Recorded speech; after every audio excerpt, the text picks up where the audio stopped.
17 মাস পর আবারও জাতীয় দলে ফিরল হকির পোস্টার বয় রাসেল মাহমুদ জিমি। জাপানে অনুষ্ঠিত হতে যাওয়া এশিয়ান গেমস সামনে রেখে মৌলানা ভাসানী হকি স্টেডিয়ামে চলছে জাতীয় হকি দলের ক্যাম্প। সেখানে দ্বিতীয় ধাপে ডাক পেয়েছেন জিমি।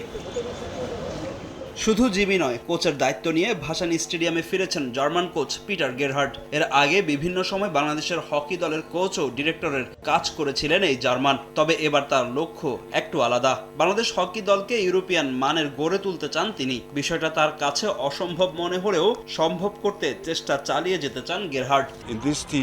ইউরোপীয় হকি খেলার ধরন সম্পূর্ণ ভিন্ন। আমি আশা করি আমাদের দলটি ইউরোপীয় ধাঁচে খেলা রপ্ত করতে পারবে এবং এটি সম্ভব হলে এশিয়ান গেমসে এশিয়ার অন্য দলগুলো আমাদের বিপক্ষে খেলতে গিয়ে বেশ চাপে পড়বে। 38 খেলোয়াড় নিয়ে শুরু হওয়া ক্যাম্প থেকে 20 জন নিয়ে জার্মানিতে গিয়ে মাসব্যাপী ক্যাম্প করবেন গেরহার্ড, যেখানে জার্মান চ্যাম্পিয়ন দলের সঙ্গেও ম্যাচ খেলবে আমিরুল, রকি, জিমিরা। আমাদের এই ক্যাম্পে জার্মানির শীর্ষ দলগুলোর বিপক্ষে প্রায় 16টির মতো ম্যাচ খেলার পরিকল্পনা রয়েছে।